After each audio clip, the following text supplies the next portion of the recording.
सर्वविघ्नोपशान्तिहेतुभ्यः सर्वोपप्लवरहितः प्रज्ञानघनः प्रत्यगर्थो ब्रह्मैवाहमस्मि। श्रुतिस्मृतिपुराणानाम् आलयं करुणालयं नमामि भगवत्पादं शङ्करं लोकशङ्करम्। आचण्डालप्रदिहतरयो यस्य प्रेमप्रवाहः लोकातीतोऽप्यहनजहो लोककल्याणमार्गम्। त्रैलोक्येऽप्यप्रतिमहिमा जानकी प्राणबन्धो भक्त्या ज्ञानामृतवरवपुः सीतया योहि रामः। स्तब्धीकृत्य प्रलयकलितं वाहवोत्थं महान्तं हित्वा रात्रिं प्रकृतिसहजामन्धतामिश्रमिश्रम्। गीतं शान्तं मधुरमपि यः सिंहनादं जगर्ज सोऽयं जातः प्रथितपुरुषो रामकृष्णस्तिदानीम्।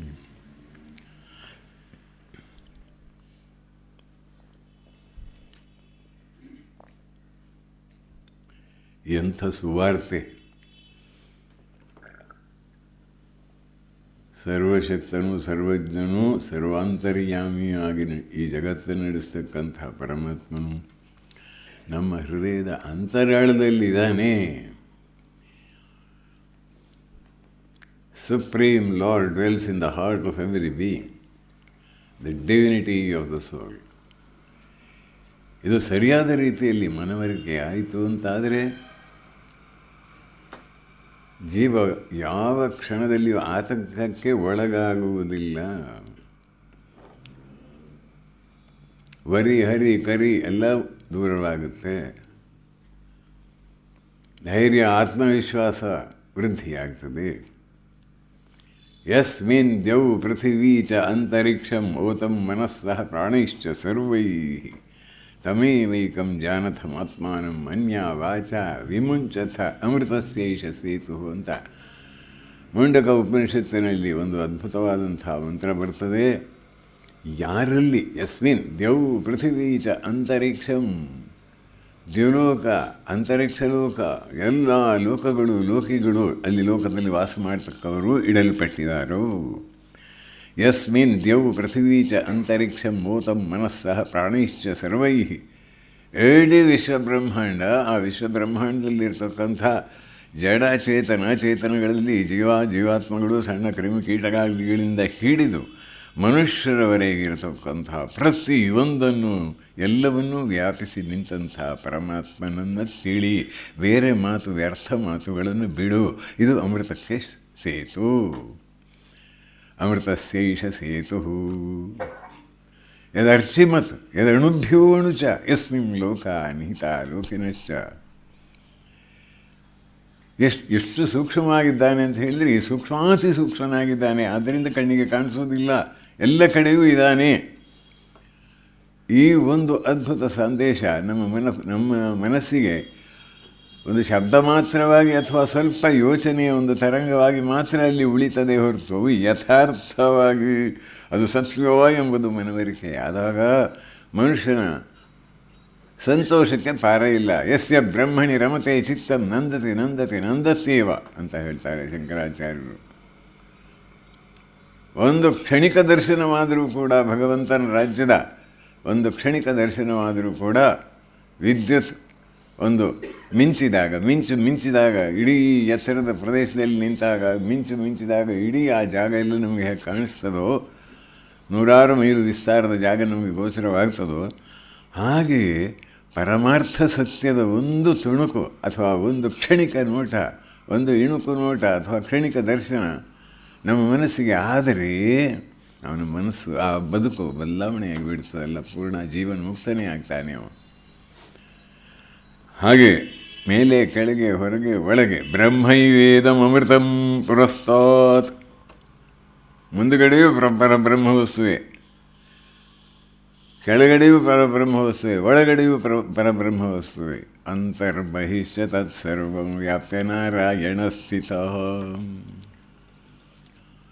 ನಮಗೆ ಕಾಣಿಸದೇ ಇರಲಿ, ನಮಗೆ ನಂಬಿಕೆ ಇಲ್ಲದೇ ಇರಲಿ, ಸತ್ಯ ಮಾತ್ರ ಸತ್ಯವೇ.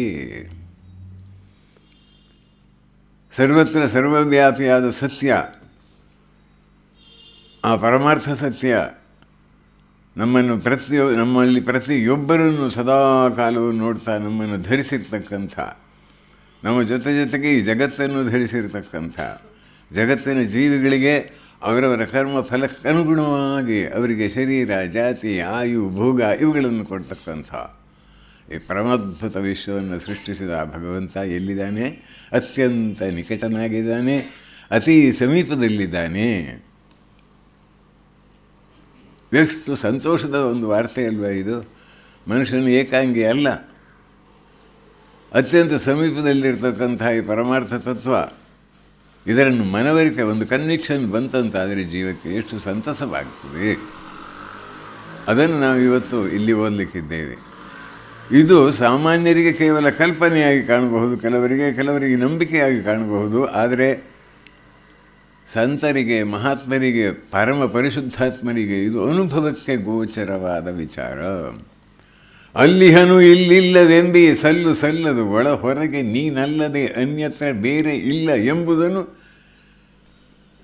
ಧರೆಯೊಳು ಭಾಗವತರಾದವರು ತಿಳಿದಿಹರು. ಅವರಿಗೆ ವಂದಿಸದ ಕುಜನರಿಗೆ ಇಲ್ಲ ಸದ್ಗತಿ. ರಕ್ಷಿಸು ನಮ್ಮ ನನವರ್ತ. ಕನಕದಾಸರು ಅದಕ್ಕೆ ಸಂಸ್ಕೃತ ತ್ರಶ್ ಪ್ರತ್ಯಯ, ತ್ರಿಲ್ ಪ್ರತ್ಯಯ ಮುಂತಾದ ಸಂಸ್ಕೃತ ವ್ಯಾಕರಣವನ್ನು ಕಲಿಬೇಕಾಗಿಲ್ಲ, ಸಂಸ್ಕೃತ ಭಾಷೆಯಲ್ಲಿ ಓದಬೇಕಾಗಿಲ್ಲ. ಅದು ಶಾಸ್ತ್ರದ ಅರ್ಥವನ್ನು ತಿಳಿಲಿಕ್ಕೆ ಓದಬಹುದು. ಆದರೆ ಆ ಪರಮಾರ್ಥ ಸತ್ಯವನ್ನು, ಹೃದಯದ ಅಂತರಂಗದಲ್ಲಿರ್ತಕ್ಕಂಥ ಆ ಪರಮಾರ್ಥ ಸತ್ಯವನ್ನು ಅನುಭವಿಸಬೇಕಾದರೆ ಅದೇ ಬೇಕು, ಬೇರೇನೂ ಬೇಡ ಎನ್ನುವ ತೀವ್ರ ಹಂಬಲದ ವ್ಯಾಕುಲತೆಯ ಪ್ರಾರ್ಥನೆ ಬೇಕು. ಅದಿದ್ದರೆ, ಅವನ ಕೃಪೆ ಹರಿದರೆ ಜೀವಿ ಹೇಗೆ ಕಣ್ಣು ತೆರೀತಾನೆ ಎನ್ನುವುದು ಅಲ್ಲಿ ಗೊತ್ತಾಗ್ತದೆ. ಕಣ್ಣು ತೆರೆದಿದ್ದರು, ಕಣ್ಣು ಮುಚ್ಚಿಕೊಂಡಿದ್ದರು, ನೋಡಿದ್ದೇನೆ ಸರ್ವತ್ರ ಸರ್ವವ್ಯಾಪಿಯಾಗಿ ಎಲ್ಲ ಕಡೆಯಲ್ಲಿಯೂ, ನೆಲದಲ್ಲಿ, ಜಲದಲ್ಲಿ, ಸ್ಥಳದಲ್ಲಿ ಸೂಕ್ಷ್ಮಾತಿ ಸೂಕ್ಷ್ಮನಾದಂಥ ಪರಮಾತ್ಮನನ್ನು ನೋಡಿದ್ದೇನೆ ಅಂತಾರೆ ಪರಮಹಂಸರು. ಎಂಥ ಅದ್ಭುತ ಈ ಪ್ರಾತಃ ಕಾಲ, ಈ ದಿವ್ಯವಾದ ಸಂದೇಶವನ್ನು ಮನನ ಮಾಡಿ ನಮ್ಮ ಜನ್ಮ ಸಾರ್ಥಕ ಮಾಡಿಕೊಳ್ತಕ್ಕಂಥ ವಿಚಾರ ಇದು. ಅದರಿಂದ ಈ ಉಪನಿಷತ್ತಿನಲ್ಲಿ ಇವತ್ತು ಈಶಾವಾಸ್ಯಂ ಇದಂ ಸರ್ವಂ, ಇದಂ ಈ ಜಗತ್ತಿನಲ್ಲಿ ಸರ್ವಂ ಎಲ್ಲವನ್ನು, ಈ ಯಾವುದನ್ನು ನೀವು ಸ್ಥಾವರ ಅಂತ ಹೇಳ್ತೀರೋ, ಯಾವುದನ್ನು ಜಂಗಮಾತ್ಮಕ ಚಲನಾತ್ಮಕ ಅಂತೀರೋ, ಪ್ರತಿ ಒಂದರಲ್ಲಿಯೂ ಕೂಡ ಓತಪ್ರೋತವಾಗಿರ್ತೇವೆ ಇದ್ದಾನೆ. ಈಶಾವಾಸ್ಯಂ ಇದಂ ಸರ್ವಂ ಯತ್ಕಿಂಚ ಜಗತ್ಯಾನ್ ಜಗತ್, ಜಗತ್ತಿನಲ್ಲಿ ಏನೇನಿದೆಯೋ ನಾಮರೂಪಾತ್ಮಕವಾದದ್ದು ಏನೇನಿದೆಯೋ ಅದರ ಎಲ್ಲದರ ಹಿನ್ನೆಲೆಯಲ್ಲಿ ಆ ಪರಮಾರ್ಥ ಸತ್ಯ ಇದೆ. ಅದರಿಂದ ತೇನ, ಆ ಕಾರಣದಿಂದ, ತ್ಯಕ್ತೇನ ಭುಂಜೀತ, ಆ ಕಾರಣದಿಂದ ನೀನೇನು ಮಾಡಬೇಕು? ತ್ಯಕ್ತ ಅಂದರೆ ತ್ಯಾಗದಿಂದ, ಯಾವುದನ್ನು? ಮಿಥ್ಯಾ ವಿಷಯವಾದ ವಸ್ತುಗಳನ್ನು ತ್ಯಾಗದಿಂದ ಆತ್ಮನಿಷ್ಠೆಯ ಮೂಲಕ ನಿನ್ನನ್ನು ನೀನು ರಕ್ಷಿಸಿಕೋ. ಇದು ಅರ್ಥ. ತೇನ ತ್ಯಕ್ತೇನ, ಇದಕ್ಕೆ ಬೇರೆಯವರು ಬೇರೆ ಬೇರೆ ಅರ್ಥ ಮಾಡ್ತಾರೆ. ಶಂಕರಾಚಾರ್ಯರು ಆ ಸರ್ವಶಕ್ತನೂ ಸರ್ವಜ್ಞ ಸರ್ವವ್ಯಾಪಿ ಸಾಮಾನ್ಯ ದೃಷ್ಟಿಯಿಂದ ಹೇಳೋದು, ಆತ್ಮತತ್ವವು ಪ್ರತಿಯೊಬ್ಬರ ಅಂತರಾಳದಲ್ಲಿ ಇದೆ. ಆ ಆತ್ಮತತ್ವವನ್ನು ಇಲ್ಲಿಯೇ ಸಾಕ್ಷಾತ್ಕರಿಸಿಕೊಳ್ಳಬೇಕು, ಬೇರೆ ಎಲ್ಲಿಯೂ ಅಲ್ಲ. ಅಲ್ಲಿ ಸಾಕ್ಷಾತ್ಕರಿಸಿಕೊಂಡ ಮೇಲೆ ಆ ದಿವ್ಯ ಅನುಭೂತಿಯಾದ ಬಳಿಕ ಹೊರಗಡೆಯೂ ನಮಗೆ ಗೊತ್ತಾಗ್ತದೆ. ಹೊರಗಡೆ ಅವನೇ ಇರುವುದಂತ ಗೊತ್ತಾಗ್ತದೆ. Subjective principle Atman. ಈ ಶರೀರ ಇದೆ, ಶರೀರದ ಹಿನ್ನೆಲೆಯಲ್ಲಿ ಸೂಕ್ಷ್ಮ ಶರೀರ ಇದೆ, ಕಾರಣ ಶರೀರ ಇದೆ, ಅಸಂಖ್ಯ ಸಂಸ್ಕಾರಗಳ ರಾಶಿ, ವಾಸನೆಗಳು, ಮೋಸಗಳು ಎಲ್ಲ ಇವೆ. ಅವುಗಳ ಹಿನ್ನೆಲೆಯಲ್ಲಿ ಪಾಪಿಯೊಳಗಿರ್ಪ ಪರಮಾತ್ಮನಂತೆ ಅಂತ ಲಕ್ಷ್ಮೀಶ ಕವಿ ಒಂದು ಕಡೆಯಲ್ಲಿ ಹೇಳ್ತಾನೆ. ಹಾಗೆ ಪರಮಾತ್ಮನು ಪಾಪಿಯಲ್ಲಿಯೂ ಇದ್ದಾನೆ. ಎಲೆಕ್ಟ್ರಿಸಿಟಿ ಎಲ್ಲ ಕಡೆಯಲ್ಲಿಯೂ ಇದೆ, ಅದು ಎಲ್ಲವನ್ನು ಬೆಳಗುತ್ತದೆ. ಅದೇ ರೀತಿಯಲ್ಲಿ ಅವನು ಬೆಳಗ್ತಾ ಇದ್ದಾನೆ, ನೋಡ್ತಾ ಇದ್ದಾನೆ. ಪಾಪಿಗೆ ಸದಾ ಸರಿಯಾದ ರೀತಿಯಲ್ಲಿ ಏನೇನು ಮಾಡಬೇಕೋ ಸಕಾಲದಲ್ಲಿ ಇದನ್ನು ಮಾಡ್ತಾನೆ. ಅವನ ವಿಧಾನ ಸಾಮಾನ್ಯ ಮನುಷ್ಯರಿಗೆ ಕಲ್ಪಿಸಿಕೊಳ್ಳಲಿಕ್ಕೂ ಸಾಧ್ಯವಿಲ್ಲ. ಇದು ನೋಡಿ, ಈ ತತ್ವ, ಇದಕ್ಕೆ ಹಿನ್ನೆಲೆಯಲ್ಲಿ ಆಧುನಿಕ ವಿಜ್ಞಾನವೂ ಕೂಡ ನಮಗೆ ತಿಳಿಸಿಕೊಡ್ತದೆ. ಇಡೀ ವಿಶ್ವವನ್ನು ಆಳ್ತಕ್ಕಂತಹ ಶಕ್ತಿ ಇದೆ ಅಂತ. What is impenetrable to us exist, manifesting as this wonderful universe and radiant beauty Einstein. What is impenetrable to us exists, ನಮ್ಮ ದೃಷ್ಟಿಗೆ, ನಮ್ಮ ವೈಜ್ಞಾನಿಕ ಮನೋಧರ್ಮಕ್ಕೆ ಎಷ್ಟೊಂದು ಸೂಕ್ಷ್ಮವಾದ ವಿಚಾರಗಳನ್ನು ಗಣಿತದ ಮೂಲಕ ತಿಳಿಯಲಿಕ್ಕೆ ಪ್ರಯತ್ನ ಪಟ್ಟರೂ ಕೂಡ ತಿಳಿಯಲಾರದ ಒಂದು ಪರಮಾದ್ಭುತವಾದ ಮೂಲದಿಂದ ಈ ವಿಶ್ವಬ್ರಹ್ಮಾಂಡವೆಲ್ಲ ಬಂದಿದೆ. ಆ ವಿಶ್ವಬ್ರಹ್ಮಾಂಡವು ಅವನಲ್ಲಿಯೇ ಹಾಸುಹೊಕ್ಕಾಗಿದೆ. ಅದಕ್ಕೆ ಆತನ ಮಾತು, ಮೈ religion consist of A humble admiration for the illimitable superior spirit who reveals himself in the slight details we are able to perceive with our frail and feeble minds.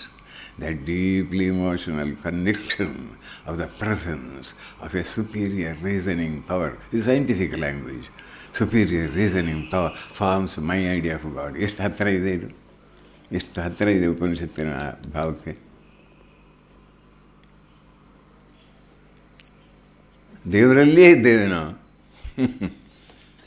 ಅವನಲ್ಲಿಯೇ ಇದ್ದೇವೆ. We live, move and have our being in god.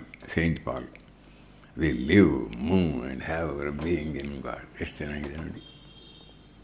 ಈಶಾವಾಸ್ಯಮಿದಂ ಸರ್ವಂ, ಇದಂ ಸರ್ವಂ. ನಿನಗೆ ಅವನೇ ಬೇಕಾದರೆ ಇದನ್ನು ಬಿಡಬೇಕಾಗತ್ತೆ, ಇಲ್ಲದ್ರೆ ಆಗೋದಿಲ್ಲ. ಅದನ್ನೇ ಇಲ್ಲಿ ಬಹಳ ಹೇಳಿದ್ದಾರೆ.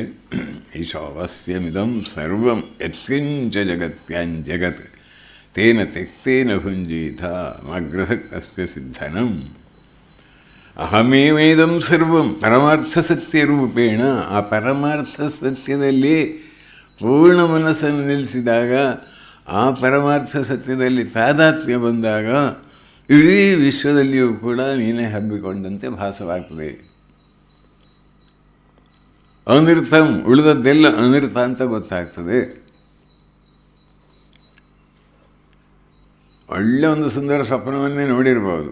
ಆ ಸ್ವಪ್ನದಲ್ಲಿ ನೀವು ವ್ಯಾಪಿಸಿಕೊಂಡೇ ಇದ್ದೀರಿ. ಸ್ವಪ್ನ ಕಳೆದ ಮೇಲೆ ನೀವು ಮಾತ್ರ ಇದ್ದೀರಿ. ಸ್ವಪ್ನದಲ್ಲಿ ಅಸಂಖ್ಯ ನಾಮರೂಪಗಳು ಕಾಣ್ತಾ ಇದ್ದಾವೆ. ಆ ಸ್ವಪ್ನ ಸೃಷ್ಟಿ ಮಾಡಿದವರು ಯಾರು? ನೀವೇ. ಆ ಸ್ವಪ್ನ ಬಿಟ್ಟು ಎಲ್ಲೋ ಇದ್ದೀರಾ ನೀವು? ಸ್ವಪ್ನದಲ್ಲಿಯೇ ಇದ್ದೀರಿ. ಸ್ವಪ್ನ ಸೃಷ್ಟಿ ಮಾಡಿದ ವ್ಯಕ್ತಿ ಆ ಸ್ವಪ್ನವನ್ನು ಆವರಿಸಿಕೊಂಡೇ ಇದ್ದಾನೆ ತಾನೇ. ಹಾಗೆ ವಿಶ್ವ ಬ್ರಹ್ಮಾಂಡವನ್ನು ಸೃಷ್ಟಿ ಮಾಡಿದಂತಹ ಪರಮಾತ್ಮ ಇದನ್ನು ವ್ಯಾಪಿಸಿಕೊಂಡೇ ಇದ್ದಾನೆ. ಒಂದು ಐಡಿಯಾ ನೋಡಿ. ಹಾಗೆಯೇ ಈ ಸ್ಥೂಲ ಸೂಕ್ಷ್ಮ ಕಾರಣದ ಹಿನ್ನೆಲೆಯಲ್ಲಿ ಕುಳಿತುಕೊಂಡಂತಹ ಪರಮಾತ್ಮ ಈ ಸರ್ವತ್ರ ಸರ್ವವ್ಯಾಪಿಯಾಗಿ ಇದ್ದಾನೆ. ಸಬ್ಜೆಕ್ಟಿವ್ ಪ್ರಿನ್ಸಿಪಲ್ ಅನ್ನೋದಕ್ಕೆ ಆತ್ಮ ಅಂತ ನಾವು ಸಾಮಾನ್ಯವಾಗಿ ಹೇಳುವುದು. ಆಬ್ಜೆಕ್ಟಿವ್ ಪ್ರಿನ್ಸಿಪಲ್ ಇದಕ್ಕೆ ಬ್ರಹ್ಮ ಅಂತ ಹೇಳುವುದು. ಕಾಣುವ ಜಗತ್ತಿನ ಹಿನ್ನೆಲೆಯಲ್ಲಿರ್ತಕ್ಕಂತಹ ಪರಮಾದ್ಭುತ ಶಕ್ತಿ, ಕಾಣುವ ವ್ಯಕ್ತಿಯ ಹಿನ್ನೆಲೆಯಲ್ಲಿರ್ತಕ್ಕಂತಹ ಪರಮಾದ್ಭುತ ಶಕ್ತಿ ಬೇರೆ ಬೇರೆ ಅಲ್ಲ, ಒಂದೇ. ಸ ತತ್ ತ್ವಂ ಅಸಿ ಶ್ವೇತಕೇತೋ. ಶ್ವೇತಕೇತೋ, ನೀನು ಅದೇ ಆಗಿದ್ದೀಯ. ಈಗ ಈ ಸ್ಥಿತಿಯಲ್ಲಿ ಅಲ್ಲ, ಸಾಮಾನ್ಯ ಸ್ಥಿತಿಯಲ್ಲಿ ದೇಹಾತ್ಮ ಬುದ್ಧಿಯನ್ನು ಇಟ್ಟುಕೊಂಡಂಥ ವ್ಯಕ್ತಿಗೆ ನಾನೊಬ್ಬ ದೇಹ, ಅಂಥವನು ಇಂಥವನು, ಇಂಥ ಜಾತಿ, ಇಂಥ ಮತ, ಇಂಥ ಕುಲ, ಇಂಥ ಗೋತ್ರ, ಗಂಡು ಹೆಣ್ಣು, ಕಾಲೇಜಿಗೆ ಹೋದೆ, ಆಮೇಲೆ ನ್ಯೂಯಾರ್ಲಿಯನ್ಸಿಗೆ ಮೊನ್ನೆ ಹೋಗಿದ್ದೆ ಇತ್ಯಾದಿ, ಅಲ್ಲಿ ಯೂನಿವರ್ಸಿಟಿಯಲ್ಲಿ PhD ಮಾಡಿದೆ ಇತ್ಯಾದಿ ಸೇರಿಸ್ಕೊಳ್ತಾ ಹೋಗಿ ಎಷ್ಟು ಬೇಕಾದರೂ. ಆದರೆ ಒಳಗಡೆ ಇರ್ತಕ್ಕಂಥ ಜ್ಯೋತಿ ಮಾತ್ರ ಯಥಾರ್ಥವಾಗಿ ಆ ಪರಂಜ್ಯೋತಿ ಸ್ವರೂಪನೇ. ಜ್ಯೋತಿ ಬೆಳಗುತ್ತಾ ಇದೆ, ಪರಂಜ್ಯೋತಿ ಬೆಳಗುತ್ತಿದೆ. ಮಾತು ಮನಗಳಿಂದ ತತ್ತ ಸಾತಿಶಯದ ನಿರುಪಾಧಿಕ ನಿರ್ಮಲ ಜ್ಯೋತಿ ಬೆಳಗುತ್ತಿದೆ ಅಂತ ಹೇಳಿದರೆ, ಇಲ್ಲಿ ಬರೀ ಅದು ಜ್ಯೋತಿ ಆದರೆ ನಾವು ಮನುಷ್ಯರಿಗೆ ಪ್ರೀತಿ ಬೇಕಲ್ಲ, ಬರೀ ಜ್ಯೋತಿ ಸಾಲದು. ಅಂದರೆ ಅದು ಪ್ರೀತಿಯೇ ಮಿತಿ. ಸರ್ವಶಕ್ತನಾದ ಭಗವಂತನ ಪ್ರೀತಿಯೇ ಎಲ್ಲ ಕಡೆಯೂ ಅವನ ಪ್ರೀತಿಯೇ ಗೋಚರವಾಗ್ತದೆ. ಅವನ ಜೊತೆಗೆ ಒಂದು ಅತ್ಯದ್ಭುತವಾದ ಪರಮಾದ್ಭುತವಾದಂಥ ಒಂದು ಸಂಬಂಧವೂ ಸಾಧ್ಯ. ಇದು ಸ್ವಲ್ಪ ಅಲ್ಲಿ ಭಕ್ತಿ ಅಂಶ. ಇದು ತೀವ್ರ ವೇದಾಂತಿಗಳು ಇಂಥದ್ದೆಲ್ಲ ಮಾತಾಡೋದಿಲ್ಲ. ಭಕ್ತಿಯವರಿಗೆ ಸ್ವಲ್ಪ ಕಡಿಮೆ ಗಮನ. ಆದರೆ ಭಗವಂತನ ರಾಜ್ಯದ ವೈಭವವನ್ನು ಯಾರೊಬ್ಬರಿಗೂ ಸೀಮಿತಗೊಳಿಸಲಿಕ್ಕೆ ಸಾಧ್ಯವಿಲ್ಲ. ಅದರಿಂದ ಅದು ಆ ಮಾತನ್ನು ಹೇಳಿದೆ ಇಲ್ಲಿ. ನಿನಗೆ ಅದೇ ಬೇಕಾಗಿದ್ದರೆ, ಆ ಪರಮಾರ್ಥ ಸತ್ಯವೇ ಬೇಕಾಗಿದ್ದರೆ ಅದಕ್ಕೆ ಪೂರ್ಣ ಮನಸ್ಸನ್ನು ಕೊಡಬೇಕಾಗ್ತದೆ ಅಂತ ಹೇಳಿ ಮುಂದೆ ಹೇಳ್ತಾರೆ. ಇದನ್ನು ಪಡಿಬೇಕಾದ್ರೆ ಸ್ವಲ್ಪ ಹೋರಾಡಬೇಕಾಗತ್ತೆ. ಯಥಾ ಚಂದನಾಗರವಾದೇಹೇ ಉದಕಾದೇಹ ಸಂಬಂಧಜಂ ಕ್ಲೈಬ್ಯಂ. ಈ ಗಂಧದ ಕೊರಡನ್ನು ನೀವು ಎಲ್ಲ ಮೂಲೆಯಲ್ಲಿ ಇಟ್ಟಿದ್ದೀರಿ, ನೀವು ಎಷ್ಟೋ ದಿವಸ ಆಯಿತು ಪೂಜೆ ಮಾಡಲಿಲ್ಲ, ಅದಕ್ಕೆ ಧೂಳು ಕವಿಯಿತು, ಸ್ವಲ್ಪ ನೀರು ಸೇರಿತು. ಅದು ಮೇಲೆ ದುರ್ಗಂಧವನ್ನು ಕೊಡಲಿಕ್ಕೆ ಪ್ರಾರಂಭ ಮಾಡಿದೆ. ಆದರೆ ಅದೇ ಗಂಧವನ್ನು ಕೊರಡನ್ನು ಸಾರಿ ಕಲ್ಲಿನ ಮೇಲೆ ತಿಕ್ಕಿದ ಮೇಲೆ ಸುಗಂಧ ಹೊರಹೊಮ್ಮುತ್ತದೆ. ತದ್ವದೇವ ಹಿ ಸ್ವಾತ್ಮನಿ ಅಧ್ಯಸ್ಥಂ. ಈ ಆತ್ಮನಲ್ಲಿಯೇ ಅಧ್ಯಸ್ಥವ. ತಪ್ಪೋಯ್ತಾ? ಇದು ಉಪಾಧಿಗಳೆಲ್ಲ ಬಿದ್ದು ಹೋಗ್ತವೆ.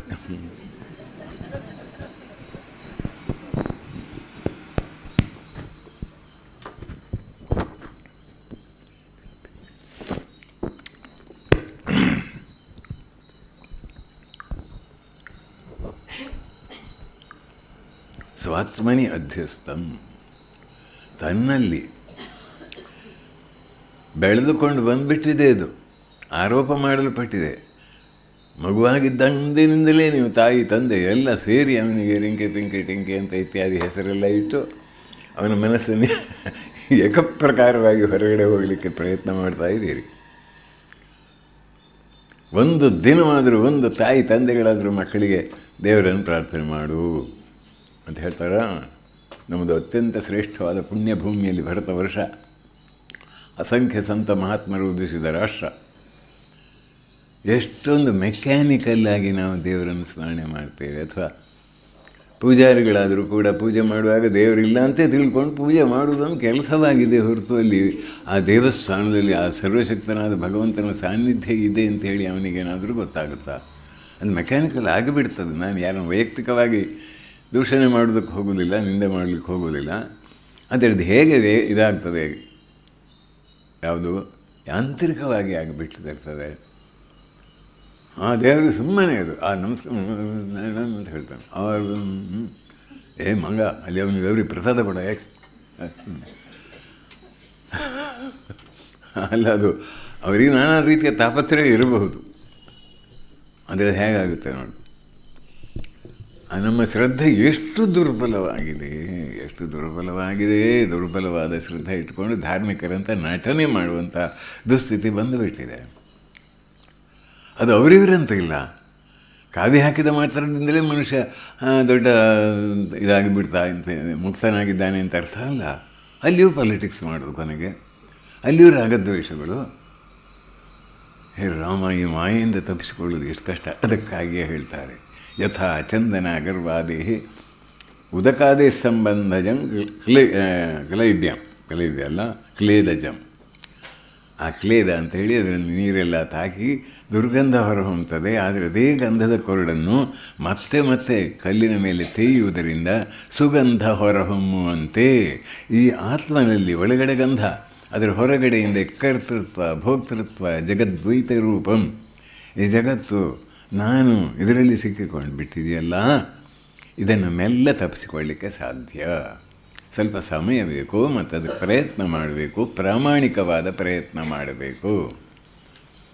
ಈ ನಾನೇನು ಸಾಮಾನ್ಯದ್ದ, ನಾನು ಪ್ರಥಮ ವಿಭಕ್ತಿ, ನನ್ನನ್ನು ದ್ವಿತೀಯ ವಿಭಕ್ತಿ, ನನ್ನಿಂದ ತೃತೀಯ, ನನಗೆ ಚತುರ್ಥಿ, ನನ್ನ ದಸೆಯಿಂದ ಪಂಚಮಿ, ನನ್ನ, ನಾನು ನನ್ನ. ಒಂದು ಮಾತಾಡಿದ ನೋಡಿ, ಖಡ್ಗದಿಂದ ತೆವಿಯುವಂಥ ಮಾತಾಡಿದ, ಸತ್ತರೂ ಮರೆಯುವುದಿಲ್ಲ, ಪ್ರೇತ ಆಗಿ ಬಂದು ಕಾಡ್ತೇನೆ. ನಾನು ನೋಡಿ, ಕ್ಷಮೆ ಎಷ್ಟು ಕಷ್ಟ, ಇನ್ನೊಬ್ಬರನ್ನು ಕ್ಷಮಿಸುವುದು ಎಷ್ಟು ಕಷ್ಟ. ಕ್ಷಮಿಸಬೇಕು, ಇಲ್ಲಿ ಆತ್ಮ ಸಿಗಬೇಕಾದರೆ. ಬಿಟ್ಟು ಹೊರಡೋದು ಎಷ್ಟು ಕಷ್ಟ, ನಿರ್ಲಿಪ್ತತೆ ಬರುವುದು ಎಷ್ಟು ಕಷ್ಟ. ಒಬ್ಬ ವೃದ್ಧೆ, 5 ಜನ ಮಕ್ಕಳು, 5 ಮಂದಿ ಆಕೆಗೆ ಇದು ಸೊಸೆಯಂದಿರು. ತುಂಬ ದಿನ ಆದಮೇಲೆ ಸೊಸೆಯಂದಿರು ತಕ್ಕ ಮಟ್ಟಿಗೆ ಚೆನ್ನಾಗಿ ನೋಡ್ಕೊಳ್ತಾ ಇದ್ದರು. ಮತ್ತು ವೃದ್ಧರಾದ ಮೇಲೆ ಎಲ್ಲರೂ ಸ್ವಲ್ಪ ತಾತ್ಸಾರ ಮಾಡುವ ಕ್ರಮ ಇರುತ್ತಲ್ಲ ಈ ಜಗತ್ತಿನಲ್ಲಿ. ಎಲ್ಲೋ ಕೆಲವರಿಗೆ ಮಾತ್ರ ಸ್ವಲ್ಪ ಗೌರವ ಕೊಡುವ ಬುದ್ಧಿ ಇರಬಹುದಷ್ಟೇ. ಅವಳಿಗೆ ಸ್ವಲ್ಪ ಬೇಸರವಾಯಿತು, ಸ್ವಲ್ಪ ದೇವರ ವಿಚಾರ ಏನಾದರೂ ತಿಳ್ಕೊಳ್ಳೋಣ ಅಂಥೇಳಿ ಪಂಡರಾಪುರಕ್ಕೆ ಹೋಗ್ತೇನೆ ನಾನು, ಇಷ್ಟು ದಿವಸ ಸಂಸಾರದಲ್ಲಿದ್ದು ಸಾಕಾಯಿತು ಅಂತ ಹೇಳಿ ಪ್ರತಿಯೊಬ್ಬ ಸೊಸೆಯಂದ್ರ ಹತ್ರ ಹೋಗಿ ಬರ್ತೇನೆ, ಹೋಗಿ ಬನ್ನಿ ನೀವು, ಹೋಗಿ ಬನ್ನಿ ಒಬ್ಬಳು ಮಾತ್ರ ಹೋಗಿ ಅಂತ ಹೇಳಿಬಿಟ್ಲು. ಹೋಗಿ ಅಂತ ಹೇಳಿಬಿಟ್ಲಲ್ಲ. 5 ಜನ ಮಕ್ಕಳು, 5 ಮಂದಿ ಆಕೆಗೆ ಇದು ಸೊಸೆಯಂದಿರು. ತುಂಬ ದಿನ ಆದಮೇಲೆ ಸೊಸೆಯಂದಿರು ತಕ್ಕ ಮಟ್ಟಿಗೆ ಚೆನ್ನಾಗಿ ನೋಡ್ಕೊಳ್ತಾ ಇದ್ದರು. ಮತ್ತು ವೃದ್ಧರಾದ ಮೇಲೆ ಎಲ್ಲರೂ ಸ್ವಲ್ಪ ತಾತ್ಸಾರ ಮಾಡುವ ಕ್ರಮ ಇರುತ್ತಲ್ಲ ಈ ಜಗತ್ತಿನಲ್ಲಿ. ಎಲ್ಲೋ ಕೆಲವರಿಗೆ ಮಾತ್ರ ಸ್ವಲ್ಪ ಗೌರವ ಕೊಡುವ ಬುದ್ಧಿ ಇರಬಹುದಷ್ಟೇ. ಅವಳಿಗೆ ಸ್ವಲ್ಪ ಬೇಸರವಾಯಿತು, ಸ್ವಲ್ಪ ದೇವರ ವಿಚಾರ ಏನಾದರೂ ತಿಳ್ಕೊಳ್ಳೋಣ ಅಂಥೇಳಿ ಪಂಡರಾಪುರಕ್ಕೆ ಹೋಗ್ತೇನೆ ನಾನು, ಇಷ್ಟು ದಿವಸ ಸಂಸಾರದಲ್ಲಿದ್ದು ಸಾಕಾಯಿತು ಅಂತ ಏನು ನೀವೆಲ್ಲ ಒಟ್ಟಾಗಿ ನನ್ನನ್ನು ಇಲ್ಲಿಂದ ಓಡಿಸ್ಲಿಕ್ಕೆ ಪ್ರಯತ್ನ ಮಾಡ್ತೀರಾ. ಅಲ್ಲಿ ಪಂಡರಾಪುರದಲ್ಲಿ ಏನುಂಟು ಮಣ್ಣು, ಇಲ್ಲೇ ಇರ್ತೇನೆ ನಾನು. ಪಂಡರಾಪುರದಲ್ಲಿ ಮಣ್ಣು, ದೇವರಲ್ಲ ಅಲ್ಲಿರೋದು. ನನ್ನದು ಅದನ್ನು ಬಿಡಿಸ್ಕೊಳ್ಳೋದು ಎಷ್ಟು ಕಷ್ಟ. ಹಾಗೆ ಅದು ಸ್ವಾತ್ಮನಿ ಅಧ್ಯಸ್ಥಂ, ಅದನ್ನು ಎಷ್ಟು ಬಾರಿ ಅದನ್ನು ಸರಿಯಾಗಿ ಮನಸ್ಸಿಗೆ ತಿಳಿಸಿಕೊಡಬೇಕು. ಅದನ್ನು ನಾನಾ ರೀತಿಯಲ್ಲಿ, ಶಾಸ್ತ್ರದ ಮೂಲಕ, ಆಮೇಲೆ ಅನುಭವಿಗಳ ಅನುಭವವಾಣಿಯ ಮೂಲಕ, ಆಮೇಲೆ ವಿಚಾರದ ಮೂಲಕ, ಆಮೇಲೆ ಕೆಲವು ಸಣ್ಣ ಪುಟ್ಟ ಅನುಭವಗಳ ಮೂಲಕ ಮೆಲ್ಲ ಅದನ್ನು ಬಿಡಿಸಿಕೊಳ್ಳಬೇಕು. ಇಲ್ಲದ್ರೆ ಬಿಡಿಸ್ಕೊಳ್ಳಿಕ್ಕಾದರೆ ಅಲ್ಲೇ ಮನಸ್ಸಲ್ಲೇ ನಿಂತಿರುತ್ತೆ. ಅದನ್ನು ಇಲ್ಲಿ ಹೇಳ್ತಾರೆ. ಪರಮಾರ್ಥ ತತ್ವವಾಗಿರುವ ರೂಪದಿಂದ ಪರಮಾತ್ಮನಿಂದ ಆ ನಿಜವಾದ ನೆಲೆಯಲ್ಲಿ ನಿಂತಾಗ ಇದು ಎಲ್ಲವೂ ಮಿಥ್ಯಾಭೂತವಾಗಿ ಕಾಣ್ತದೆ. ಸ್ಕ್ರೀನ್ ಮೇಲೆ ಖಾಲಿಯಾಗಿತ್ತು, ಬಿಳಿಯಾಗಿತ್ತು, ಸ್ವಲ್ಪವೂ ವ್ಯತ್ಯಾಸ ಇಲ್ಲ, ಬದಲಾವಣೆ ಆಗ್ತಾ ಇಲ್ಲ. ಆ ಒಂದು ಸ್ಕ್ರೀನ್ ಸಿನಿಮಾ ಪರದೆಯ ಮೇಲೆ ಅದ್ಭುತವಾದ ಆಟಗಳೆಲ್ಲ ಕಾಣಲಿಕ್ಕೆ ಪ್ರಾರಂಭವಾಯಿತು. ಈ ಆಟ ಕಾಣೋದಕ್ಕೆ ಮೊದಲು ಸ್ಕ್ರೀನ್ ಒಂದೇ ರೀತಿ ಇತ್ತು. ಆಟ ಶುರುವಾದ ಮೇಲೂ ಕೂಡ ಸ್ಕ್ರೀನ್ ಒಂದೇ ರೀತಿ ಇದೆ. ಆ ಆಟ ಮುಗಿದ ಮೇಲೂ ಸ್ಕ್ರೀನ್ ಒಂದೇ ರೀತಿಯಲ್ಲಿ ಯಾವ ಬದಲಾವಣೆ ಇದೆ ಎಲ್ಲವನ್ನು ವೀಕ್ಷಿಸ್ತಾ ಎಲ್ಲದಕ್ಕೂ ಆಧಾರಭೂತವಾಗಿದೆ ಇದು. ಅಲ್ಲಿ ಹೋಗಿ ನಿಲ್ಲಬೇಕಾದ್ರೆ ಮಿಥ್ಯಾಭೂತವಾದ ನಾಮರೂಪವನ್ನು ಬಿಡಿಸಬೇಕು. ಇದು ಬಿಡಲಿಕ್ಕೆ ಯಾರು ಸಮರ್ಥರು? ಅವರು ಏಷಣಾತ್ರಯತ್ಯಾಗ, ಇದು ಸನ್ಯಾಸಿಗಳಿಗೆ ಹೇಳಿದ ಮಂತ್ರ ಅಂತ ಶಂಕರಾಚಾರ್ಯರು ಭಾಷೆ ಬರೆದಿದ್ದಾರೆ. ಇಲ್ಲಿ ಮನಸ್ಸನ್ನು ನಿಲ್ಲಿಸಲಿಕ್ಕೆ ಆ ನಿಷ್ಠೆ, ಆತ್ಮಜ್ಞಾನ ನಿಷ್ಠೆ, ಆತ್ಮನಲ್ಲಿಯೇ ಮನಸ್ಸನ್ನು ನಿಲ್ಲಿಸಲಿಕ್ಕೆ ಸದಾ ಪ್ರಯತ್ನಶೀಲನಾದ ವ್ಯಕ್ತಿಗೆ ಮತ್ತು ವೈರಾಗ್ಯದಿಂದ, ದೀರ್ಘಕಾಲದ ಪ್ರಯತ್ನದಿಂದ, ಕರ್ಮಯೋಗದಿಂದ ಈ ಜನ್ಮದಲ್ಲಿ ಆಗಲಿ ಪರಜನ್ಮದಲ್ಲಿ ಆಗಲಿ ನಿಷ್ಕಾಮ ಕರ್ಮ ಮಾಡಿ, ನಿನ್ನೆ ನಾನು ನಿಷ್ಕಾಮ ಕರ್ಮದ ಬಗ್ಗೆ ಡಿ ವಿ ಜಿಯವರ ತಂಗಿಯ ಬಗ್ಗೆ ಹೇಳಿದನಲ್ಲ, ಆ ನಿಷ್ಕಾಮ ಕರ್ಮದಿಂದ ಮಾಡಿದಂತಹ ಸೇವೆಯ ದಸೆಯಿಂದ ಚಿತ್ತವು ಶುದ್ಧವಾಗಿ ಆತ್ಮಜ್ಞಾನವನ್ನು ಪಡೆಯತಕ್ಕಂಥ ಆಂತರಿಕ ಅಭಿಪ್ಸೆ ಅಥವಾ ಹಂಬಲ ಉಂಟಾಗ್ತದೆ ಅಂತ ಶಾಸ್ತ್ರದಲ್ಲಿ ಬರೆದಿದ್ದಾರೆ. ಇಹ ಕೃತಾತ್ ಪೂರ್ವಕೃತಾದ್ವಾ ಸಂಸ್ಕಾರ ವಿಶೇಷೋದ್ಭವಾತ್ ವಿರಕ್ತಸ್ಯ ಪ್ರತ್ಯಗಾತ್ಮ ವಿಷಯ ಜಿಜ್ಞಾಸಾ ಪ್ರವರ್ತತೆ. ವಿಶುದ್ಧ ಸತ್ವನಾಗ್ತಾನೆ, ನಿಷ್ಕಾಮ ಭಾವನೆಯಿಂದ ಇದು ಸೇವಾದಿ ಕಾರ್ಯಗಳನ್ನು ಮಾಡ್ತಾನೆ. ನಮ್ಮ ಮೈಸೂರಿನಲ್ಲಿರುವಾಗ ಅಲ್ಲಿ ಒಂದು ಕ್ಲಾಸನ್ನು ತಗೊಳ್ತಾ ಇದ್ದೆ. MBBS ಇಂಜಿನಿಯರಿಂಗ್ ಸ್ಟೂಡೆಂಟ್ಸ್ ಎಲ್ಲ ಬರ್ತಾಯಿದ್ರು. ಅವರಲ್ಲಿ ಬಹಳ ಒಂದು ಉತ್ಸಾಹ ಕಂಡು ಬಂತು. ಆಮೇಲೆ ಅವರಲ್ಲಿ ಅಧ್ಯಯನಶೀಲರಾದರು, ಅವರಲ್ಲಿ ಬಹಳ ಮುಂದರಿದರು. ಕೆಲವರು ನಮ್ಮ ಆಶ್ರಮಕ್ಕೆ ಸೇರಿಯೂ ಬಿಟ್ಟಿದ್ದಾರೆ, ಸಾಧನೆ ಭಜನೆಯಲ್ಲಿ ಮುನ್ನಡೀತಾ ಇದ್ದಾರೆ. ಒಬ್ಬ ಅಲ್ಲಿ ವಿದ್ಯಾರ್ಥಿ ಅವನು ಸೇರಿಕೊಂಡ, MBBS ಓದ್ತಾ ಇದ್ದವನು. ಸೇವೆ ಅಂದರೆ ನೋಡಿ, ಯಾರು ಹೇಳಲಿಲ್ಲ, ಅವನೇ ಬಂದು ಪ್ರತಿನಿತ್ಯ ಯಾವುದೋ ಒಂದು ಸಮಯ ಮಾಡಿಕೊಂಡು ಬಂದು ಕಸಬರಿಕೆ ಹಿಡ್ಕೊಂಡು ಇಡೀ ದೇವಸ್ಥಾನವನ್ನು ಶುದ್ಧ ಮಾಡಿಗೊಳಿಸೋದು. ಇದು ಯಾರು ಹೇಳದೆ ಮಾಡಿದ್ದು ಸೇವೆ, ಸಣ್ಣ ಸೇವೆ. ಅಲ್ಲಿ ಭಗವಂತ ಹೇಳ್ತಾನೆ ಭಗವದ್ಗೀತೆಯಲ್ಲಿ, ಮತ್ಕರ್ಮ ಪರಮೋಭವ, ನಿನಗೆ ಇದೆಲ್ಲ ಮಾಡಲಿಕ್ಕಾಗಿದ್ದರೆ ನನ್ನ ಒಂದು ಯಾವುದಾದ್ರೂ ಒಂದು ಸಣ್ಣ ಸೇವೆ ಮಾಡು ಅಂತ. ದೇವಸ್ಥಾನದಲ್ಲಿ ಕಸ ಗುಡಿಸೋದು, ಅದನ್ನು ಆ ಭಾವದಿಂದ ಮಾಡಿದರೆ ದೇವರ ಸಣ್ಣ ಸೇವೆ ಮಾಡ್ತೇನೆ ನಾನು ಅಂತ ಮಾಡಿದ್ದಷ್ಟೇ.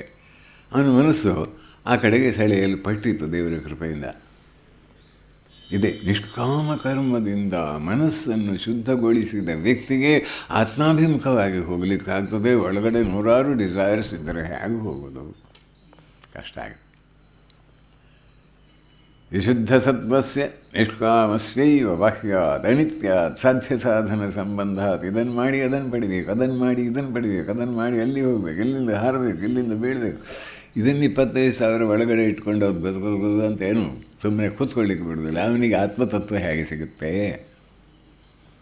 ನಿಷ್ಕಾಮಸ್ಯೈವ ಬಾಹ್ಯಾತ್ ಅನಿತ್ಯಾತ್ ಸಾಧ್ಯ ಸಾಧನ ಸಂಬಂಧಾತ್ ಇಹ ಕೃತಾತ್ ಪೂರ್ವಕೃತಾತ್ವ. ಹಿಂದಿನ ಜನ್ಮದಲ್ಲಿ ಆಗಲಿ ಈ ಜನ್ಮದಲ್ಲಿ ಆಗಲಿ ಅದರಿಂದ ಸೇವೆ ಎನ್ನುವುದು ಅತ್ಯಂತ ಶ್ರೇಷ್ಠವಾದ ಒಂದು ಧರ್ಮ. ಆ ಸೇವೆ ಮಾಡತಕ್ಕಂಥ ಸೌಭಾಗ್ಯ ಮಾತೆಯಂದಿರಿಗಿದೆ. ಆದರೆ ಅದನ್ನು ಅರ್ಥ ಮಾಡಿಕೊಳ್ಳದಿದ್ದರೆ ಅವರಿಗೂ ಅದೊಂದು ದೊಡ್ಡ ರಗಳೆ ಆಗಿ ಹೋಗ್ತದೆ, ಒದ್ದಾಟವಾಗ್ತದೆ. ವಿದೇಶದ ಮಹಿಳೆಯರು ಹೆಚ್ಚು ಜನ ಮಕ್ಕಳನ್ನು ಹಡೆಯೋದಕ್ಕಾಗಲಿ ಆ ಮಕ್ಕಳನ್ನು ಸಾಕಿ ಸಲಹುವುದಕ್ಕಾಗಿ ಆಸಕ್ತರಾಗಿಲ್ಲ. ಮಾತ್ರವಲ್ಲ ಅವುಗಳು ಸುಮ್ಮನೆ ಕರಂದಾನ ಮಾಡೋದು, ಗಲಾಟೆ ಮಾಡೋದು, ತುಂಟಾಟ ಮಾಡಿದಾಗ ಹೊಡೆದು ಬಡ್ದು ಅವ್ರು ಕೈಕಾಲು ಮುರಿದು ಹಾಕ್ತಾರೆ ಅಂತ ಕೇಳಿದ್ದೆ. ಸೇವೆ ಅಲ್ಲ ಅದು. ನಮ್ಮಲ್ಲಿ ಇಂದಿನ ನಮ್ಮ ದೇಶದ ಮಹಾಮಹಿಳೆಯರು ಅಂತ ನಾನು ಅವರಿಗೆ ಗೌರವ ಕೊಡುವಂಥದ್ದು. 10-12 ಮಕ್ಕಳಾದರೂ ಕೂಡ ಅವರನ್ನು ಪ್ರತಿಯೊಂದು ಮಗುವನ್ನು ಸರಿಯಾದ ರೀತಿಯಲ್ಲಿ ಸಾಕಿ ಸಲಹಿ ದೊಡ್ಡದು ಮಾಡಿ, ಇದು ದೇವರು ಈ ಜಗತ್ತಿಗೆ ಒಂದು ಮಗುವನ್ನು ಕರುಣಿಸಿದ್ದಾನೆ, ಈ ಮೂಲಕವಾಗಿ ಅದರ ಸೇವೆ ನಾನು ಮಾಡಿದ್ದೇನೆ ಅನ್ನೋ ಒಂದು ಧನ್ಯತೆ ಅವರಿಗೆ ಪ್ರಾಪ್ತವಾಗ್ತಿತ್ತು. ಅದು ನಿಷ್ಕಾಮ ಭಾವದ ಸೇವೆ. ಇಹಕೃತಾತ್ ಪೂರ್ವಕೃತಾದ್ವಾ ಸಂಸ್ಕಾರ ವಿಷಯ ಅದನ್ನು ಮಾಡೋದ್ರಿಂದ ಒಂದು ಸಂಸಾರದಲ್ಲಿ ಏಟು ತಿಂದು ಇದರಲ್ಲಿ ಏನಿಲ್ಲ ದೇವ, ನೀನು ಇಲ್ಲಿ ತಂದು ನನ್ನನ್ನು ಇಟ್ಟು ಸಾಕಷ್ಟು ಕೊಟ್ಟೆ, ಏಟು ಬುದ್ಧಿ ಕಲ್ಪೆ, ಇನ್ನು ಶ್ರದ್ಧಾಭಕ್ತಿ ಕೊಡು ಅನ್ನೋ ಭಾವ ಬರ್ತದೆ. ಆ ಭಾವ ಬಂದೊಡನೆ ಭಗವಂತ ಆ ಕಡೆಯಿಂದ ಯಥಾರ್ಥವಾಗಿ ಅಂಥ ವ್ಯಕ್ತಿಗಳನ್ನು ನೋಡುವ ಒಂದು ಸೌಭಾಗ್ಯವು ನನಗೆ ಸಿಕ್ಕಿದ್ದರಿಂದ ಇದನ್ನು ನಾನು ಒತ್ತಿ ಹೇಳ್ತಾ ಇರ್ತೇನೆ ಕೆಲವೊಮ್ಮೆ. ಯಾಕಂದರೆ ಸರ್ವಜ್ಞನು ಸರ್ವಶಕ್ತನಾದವನನ್ನು ಏನಾದರೂ ಮುಚ್ಚು ಮರೆ ನಾವು ಅವನ ಹತ್ರ ಮಾಡಲಿಕ್ಕೆ ಸಾಧ್ಯವಾಗ್ತದೆ? ಏನು ಮಾಡಲಿಕ್ಕೂ ಸಾಧ್ಯ ಇಲ್ಲ. ಅವನಿಗೆ ಗೊತ್ತಾಗೋದಿಲ್ವ? ನಾವಿಲ್ಲಿ ಜನರ ಹತ್ರ ಎಲ್ಲ ಟ್ರಿಕ್ ಮಾಡಿದಾಗ ಅವನನ್ನು ಟ್ರಿಕ್ ಮಾಡಿ ಏನಾದರೂ ಮೋಸ ಮಾಡಲಿಕ್ಕಾಗುತ್ತಾ? ಏನು ಮಾಡಲಿಕ್ಕಾಗ. ಅದಕ್ಕೆ ಸರಳ ಶ್ರದ್ಧೆ, ಸರಳತೆ ಬೇಕು ಅಂತ ಶ್ರೀರಾಮಕೃಷ್ಣರು ಹೇಳೋದು. ಸರಳತೆ ಅಂದರೆ ನಿಷ್ಕಪಟ ಸ್ವಭಾವ, ಮಗುವಿನ ಸರಳತೆ. ಆ ಸರಳತೆಯಿಂದ ದೇವರನ್ನು ಪ್ರಾರ್ಥಿಸಬೇಕು. ಅತ್ಯಂತ ಆಪ್ತನ ಹಾಗೆ ತಿಳಿದು ಆತನನ್ನು ನಾವು ನಮ್ಮವರನ್ನಾಗಿ ಮಾಡಿಕೊಳ್ಳೋದು. ಮಾತಿನ ಮೂಲಕ ಫಸ್ಟ್ ರಿಪೋರ್ಟ್ ಮಾಡಬೇಕು ದೇವರ ಹತ್ರ. ಅದರಿಂದ ಏನಾಗುತ್ತೆ? ರ್ಯಾಪೋರ್ಟ್ ಬರುತ್ತೆ. ಫಸ್ಟ್ ರಿಪೋರ್ಟು, ದೆನ್ ರ್ಯಾಪೋರ್ಟು, ದೆನ್ ಅವನ ಸಪೋರ್ಟು, ಆಮೇಲೆ ನಮಗೆ ಪಾಸ್ಪೋರ್ಟು ಸಿಗ್ಬೋದು ಮತ್ತೆ. ಹೇಗಿದೆ ನೋಡಿ, ರಿಪೋರ್ಟ್ ಮಾಡಬೇಕು. ಆದ್ದರಿಂದ ದೇವರ ಹತ್ರ ಸಂಭಾಷಣೆಗೆ ಸಾಧ್ಯ. ಯಾಕಂದರೆ ದೇವರ ಅಂತರ್ಯಾಮಿಗೆ ಸಮಸ್ತವನ್ನು ನೋಡ್ತಾ ಇದ್ದಾನೆ. ನಾವು ಮಗು ತಾಯಿ ಹತ್ರ ಮಾತಾಡಲಿಕ್ಕೆ ಅದಕ್ಕೇನಾದರೂ ಸಂಕೋಚವಿದೆಯಾ? ಎಷ್ಟು ಸರಳತೆಯಿಂದ ಮಾತನಾಡ್ತದೆ. ತಾಯಿ ಅಲ್ಲದೆ ಏನಿಲ್ಲ, ತನಗೆ ಬೇರೆ ಯಾರು ಗತಿಗೆ ಉತ್ತರ ಇಲ್ಲ ಅಂತ ಗೊತ್ತಿದೆ ಅದಕ್ಕೆ. ಆಮೇಲೆ ಅಹಂಕಾರ ಇಲ್ಲ ಅಲ್ಲಿ ಮಗುವಿನಲ್ಲಿ. ಈ ಅಹಂಕಾರದ ಒಂದು ತಡೆ ಇದೆಯಲ್ಲ, ತಡೆಗೋಡೆಗೆ, ಅದನ್ನು ತೆಗೆಯೋದು ಸ್ವಲ್ಪ ಕಷ್ಟ. ಅದಕ್ಕೆ ವಾಸನೆಗಳು, ಸಂಸ್ಕಾರಗಳು ಅಹಂಕಾರವನ್ನು ಸುತ್ತುವರಿದುಕೊಂಡು ಗಟ್ಟಿ ಮಾಡಿ ಅದನ್ನು ಜಡ ಗ್ರಂಥಿ ಅಂತಾರೆ. ಅದಕ್ಕೆ ಚಿತ್ತು ಜಡ ಅಲ್ಲಿ ಸೇರಿ ನಾನು ನಾನು ನಾನು ಅಂದ್ಕೊಳ್ತಾನೆ. ಆ ನಾನನ್ನು ತೆಗಿಬೇಕಾದರೆ ಆ ಜೀವ ಭಗವಂತನ ಕರುಣೆಯನ್ನು ನೆನೆದು ಮತ್ತು ತನ್ನ ಅಸಹಾಯತೆಯನ್ನು ನೆನೆದು ತನ್ನ ಅಪರಾಧಿ ಭಾವಗಳನ್ನು ನೆನೆದು ಕಂಬನಿ ಸುರಿಸಬೇಕು. ಆ ಕಂಬನಿ ವೀಕ್ನೆಸ್ ಅಲ್ಲ. ಕೆಲವರು ಕಂಬನಿ ಸುರಿಸೋದಂದರೆ ವೀಕ್ನೆಸ್. ಆಧ್ಯಾತ್ಮಿಕವಾದ ಕಂಬನಿ ವೀಕ್ನೆಸ್ ಅಲ್ಲ. ಸಾಮಾನ್ಯವಾಗಿ ಹಿಸ್ಟರಿ ಅಂತಂದರೆ ಹಿಸ್ಟೀರಿಯಾಗಿ ಏನಾದರೂ ಕಣ್ಣೀರು ಹಾಕೋದು, ಹೋ ಅಂತ ಕೂಗೋದು, ಇದೆಲ್ಲ ಮೈಂಡ್ ವಿಕಾರದ್ದು. ದೇವರಿಗಾಗಿ ಕಣ್ಣೀರು ಬರೋದಂದ್ರೆ ಏನು? ಎಲ್ಲ ಬಂಧನ, ಜನ್ಮಾಂತರದ ಸಂಸ್ಕಾರಗಳು, ವಾಸನೆಗಳೆಲ್ಲ ಕರಗಿ ದೂರವಾಗಿ ಹೋಗ್ತವೆ. ಅದು ಅರ್ಥ ಮಾಡಿಕೊಳ್ಳಲಿಕ್ಕೆ ಗೊತ್ತಿಲ್ಲ ಜನರಿಗೆ. ಅವ್ರಿಗೆ ಇದರಲ್ಲಿ ಸೈಕ್ಯಾಟ್ರಿಸ್ಟ್ ಅಂತಂದರೆ ಕಣ್ಣೀರು ಅದು ಸ್ವಲ್ಪ ಈ ತಲೆ ಬೆಚ್ಚಗಾದರೆ, ಹೆಚ್ಚು ಕಡಿಮೆ ಆದರೆ ಅದೆಲ್ಲ ಬರುತ್ತೆ ಅಂತಾನೆ. ಅದನ್ನೇ ಇವರು ಗುಳಮ್ಮ ಅಂತ ನುಂಗಿಬಿಡೋದು. ಅಲ್ಲ, ಆ ಜೀವ ಚಡಪಡಿಸುವಾಗ ದೇವರಿಗಾಗಿ ನೀನು ಇಷ್ಟೆಲ್ಲ ಕರುಣೆ ತೋರಿಸಿದ್ದಿ, ನನಗೆ ಇಷ್ಟೆಲ್ಲ ವ್ಯವಸ್ಥೆ ಮಾಡಿಕೊಟ್ಟಿದ್ದಿ, ಆದರೆ ನಾನು ಅದನ್ನು ಯುಟಿಲೈಸ್ ಮಾಡಿಕೊಳ್ಳಿಕ್ಕಾಗಲಿಲ್ಲ, ಉಪಯೋಗಿಸ್ಕೊಳ್ಳಿಕ್ಕಾಗಲಿಲ್ಲ. ನಿನ್ನ ಕರುಣೆಗೆ ಪಾರ ಇಲ್ಲ. ಆದರೆ ನಾನು ಅದಕ್ಕೇನು ಮಾಡಿದ್ದೇನೆ? ಯಾವ ರೀತಿಯಲ್ಲಿ ಆ ಋಣವನ್ನು ನಿನ್ನ ಋಣವನ್ನು ತೀರಿಸಲಿಕ್ಕೆ ಸಾಧ್ಯ ಇಲ್ಲ. ಆದರೂ ಕೂಡ ನೀನು ಹೇಳಿದಂತೆ ನನಗೆ ಒಬಿಡಿಯನ್ಸ್ ಅಂತ ಹೇಳ್ತಾರಲ್ಲ, ವಿಧೇಯತೆ, ಹೇಳಿದಂತೆ ಮಾಡಿದರೆ ನೀನು ನನಗೆ ಸರ್ವಸ್ವವನ್ನು ಕೊಡಲಿಕ್ಕೆ ಸಿದ್ಧನಿದ್ದೀ ಅಂತ ತಿಳಿದು ನನಗೆ ಉಪಯೋಗ ಮಾಡಿಕೊಳ್ಳಿಕ್ಕೆ ಆಗದೆ ಹೋಯಿತು ಅಂತ ಹೇಳುವ ಆ ಮನೋಭಾವ ಅದು. ಅದರಿಂದ ಕಣ್ಣೀರು ಬರೋದು. ಆ ಕಂಪನಿ ಬಂತ ಅಂತ ಆದರೆ ಜೀವ ಮತ್ತೆ ಹೆಚ್ಚು ಕಷ್ಟಪಡಬೇಕಾಗುವುದಿಲ್ಲ. ಅದರಿಂದ ಆ ಜೀವ ಈ ಸಂಸ್ಕಾರಗಳ ದಸೆಯಿಂದ ಸಿಕ್ಕಿಕೊಂಡಂಥ ಆ ಜೀವ ಭಗವಂತನಿಗಾಗಿ ಚಡಪಡಿಸಬೇಕು. ಹೀಗೆ ತೀವ್ರ ಹಂಬಲದಿಂದ ಚಡಪಡಿಸುವುದಕ್ಕೆ ಸಿದ್ಧನಿದ್ದಂಥ ವ್ಯಕ್ತಿ ಅವನಿಗೆ ಬೇರೇನೂ ಬೇಡ. ಈಷಣಾತ್ರಯ ತ್ಯಾಗ ಏವ ಸರ್ವಮಾತ್ಮವಿಧ ಅಲ್ಲಿ ಬರ್ತದೆ. ಜಗದ್ವೈತ ರೂಪಂ ಉಪಯೋಗಿಸಿ. ನಾಮ ರೂಪ ಕರ್ಮ ಎಂಬಿ ಕಾರ್ಯಸಮೂಹವೆಲ್ಲವೂ ಪರಮಾರ್ಥವಾಗಿರುವ ಆತ್ಮಭಾವನೆಯಿಂದ ಬಿಟ್ಟು ಹೋಗುವುದು. ಅವನೇ ಇರುವುದು ಎಲ್ಲ ಕಡೆ ಅಂತ ಗೊತ್ತಾದ ಮೇಲೆ, ಅವನೇ ಸಾಕ್ಷಾತ್ತಾಗಿ ಇರುವುದು ಸ್ಪಷ್ಟವಾದ ಮೇಲೆ, ಅವನ ಪ್ರೀತಿಯ ಒಂದು ಸಂಬಂಧದಿಂದ ಬೇರೆ ಯಾವ ಸಂಬಂಧವೂ ನಮಗೆ ಬೇಡ ಅನ್ನುವಷ್ಟು ತೀವ್ರವಾದ ಒಂದು ಅನುಭೂತಿಯಾದ ಮೇಲೆ ಜೀವ ಅವನಲ್ಲೇ ನೆಲೆ ನಿಲ್ಲಲಿಕ್ಕೆ ಸಿದ್ಧವಾಗ್ತದೆ. ಹಾಗೆಯೇ ಏವಂ ಈಶ್ವರಾತ್ಮಭಾವನೆಯ ಯುಕ್ತಸ್ಯ ಪುತ್ರಾದೀಶನಾತ್ರೇ ಸನ್ಯಾಸ ಏವ ಅಧಿಕಾರ. ಈಗ ಸರ್ವತ್ರ ಎಲ್ಲೆಲ್ಲೂ ಆ ಭಗವಂತನನ್ನೇ ನೋಡುವೊಂದು ಆ ಮಾನಸಿಕ ಸ್ಥಿತಿ ಬಂದವನಿಗೆ ಈಷಣಾತ್ರಯ ತ್ಯಾಗ, ಪುತ್ರೈಷಣ, ವಿತ್ತೈಷಣ, ಲೋಕೈಷಣ ಅಂತ 3. ಇದು ತೀವ್ರವಾದ ಹಂಬಲ ಮನುಷ್ಯನ ಅಂತರಂಗದಲ್ಲಿ ಇರ್ತದೆ. ಅದಕ್ಕೆ ಜನ್ಮಾಂತರದಿಂದಲೇ ಅದಕ್ಕೆ ತಯಾರಿ ಮಾಡಿಕೊಂಡು ಬಂದಿರ್ತಾನೆ ಆತ. ಅದರಿಂದ ಅದನ್ನು ತಡೀಲಿಕ್ಕೆ ಸಾಮಾನ್ಯರಿಗೆ ಸಾಧ್ಯವೇ ಇಲ್ಲ. ಅದರಿಂದಲೇ ಬಹೂನಾಂ ಜನ್ಮನಾಮಂತೆ ಜ್ಞಾನವಾನ್ ಮಾಂ ಪ್ರಪದ್ಯತೆ ವಾಸುದೇವ ಸರ್ವಮಿತಿ ಸ ಮಹಾತ್ಮ ಸುದುರ್ಲಭ ಅಂತ ಹೇಳಿರೋದು. ಬಹಳ ಜನ್ಮಗಳ ನಂತರ ಸಾಕೋ ಅಂತ ಹಲವು ಜನ್ಮಗಳಲ್ಲಿ ದೇವರ ಹತ್ರ ಬೇಡಿ ಆಮೇಲೆ ಒಳಗೆಯಿಂದ ಎಲ್ಲ ಮನಸ್ಸಿನ ಕೊಳೆ ಕಷ್ಟಗಳು ದೂರವಾಗಿ ಸಾಧನೆಯಲ್ಲಿ ಮಗ್ನವಾಗಲಿಕ್ಕೆ ಬಯಸ್ತಾನೆ ಮನುಷ್ಯ.